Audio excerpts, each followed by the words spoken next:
भाजपा एक ऐसी पार्टी है जो सबसे ज़्यादा अनुशासन में रहती है। बीजेपी एक ऐसी पार्टी है जिसका डिसिप्लिन सबसे ज़बरदस्त है।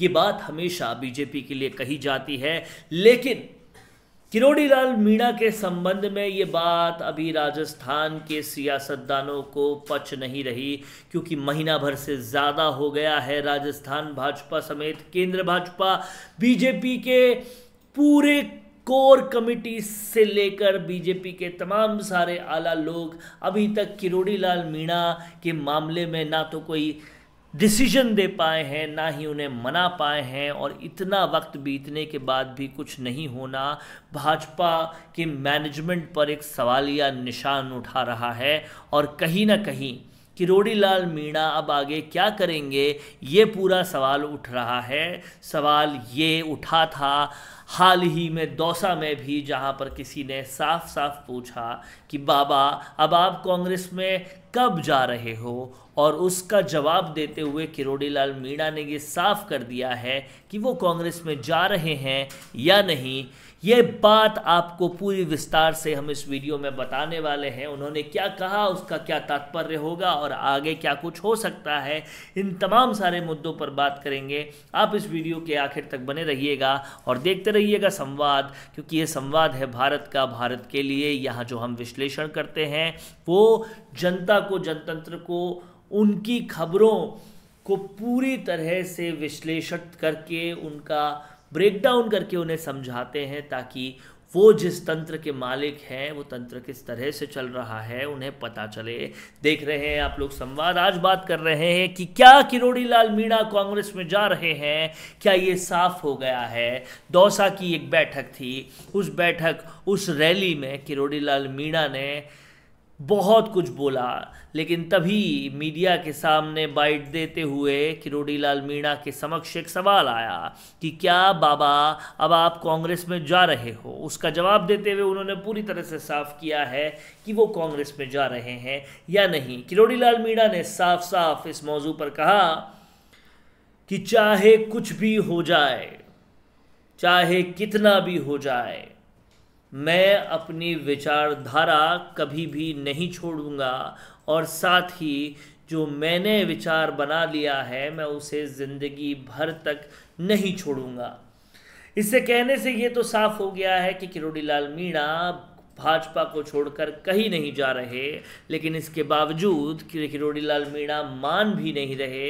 इस बात को देखना होगा। वो आपदा राहत से लेकर बाकी तमाम सारे काम भी कर रहे हैं, जो उस मंत्री पद से इस्तीफा देने के बाद भी वो लगातार कर रहे हैं। और साथ ही साथ वो पेपर लीक और दूसरे मसलों पर भी लगातार बातचीत कर रहे हैं, चिट्ठियां लिख रहे हैं, मुख्यमंत्री को लिख रहे हैं, केंद्र लेवल पे लिख रहे हैं। इससे ये साफ हो जाता है कि किरोड़ी लाल मीणा कहीं ना कहीं भाजपा से जा तो कहीं नहीं रहे, लेकिन वो अपनी नाराज़गी व्यक्त कर रहे हैं गाए बगाए। वो सीएम भजनलाल को भी कई मौक़ों पर इत्तला देते हुए, कई मौक़ों पर उनको सलाह देते हुए, पब्लिकली सलाह देते हुए और भाजपा सरकार को सही ट्रैक पर आने के लिए सलाह देते हुए नज़र आते हैं, जिससे साफ हो जाता है कि नाराज़ तो वो बहुत है। मध्य प्रदेश की तर्ज पर अगर राजस्थान में उपचुनाव से पहले कैबिनेट रिशफल नहीं हुआ, भजनलाल शर्मा ने अपना कैबिनेट रिशफल नहीं किया, केंद्र लेवल से उसका आदेश नहीं आया और किरोड़ी लाल मीणा को सम्मान नहीं दिया गया, तो वाकई आने वाला उपचुनाव बहुत घातक हो सकता है।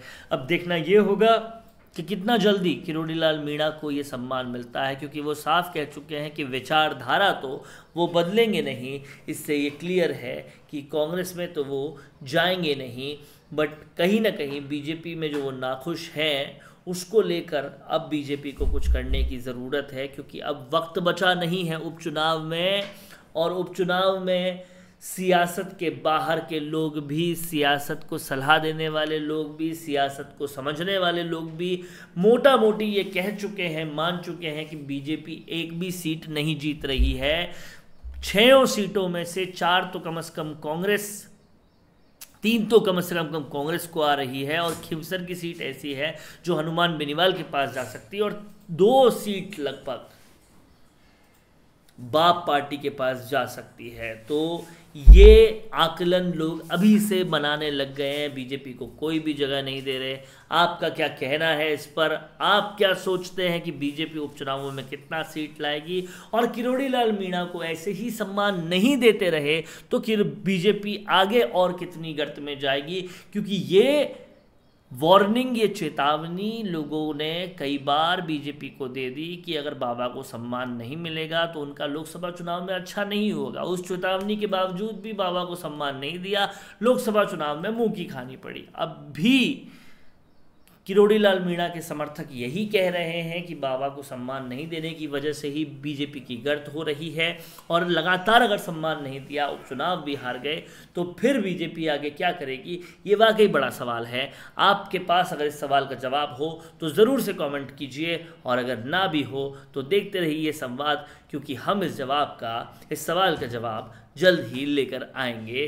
देखते रहिए संवाद, भारत का, भारत के लिए। नमस्कार।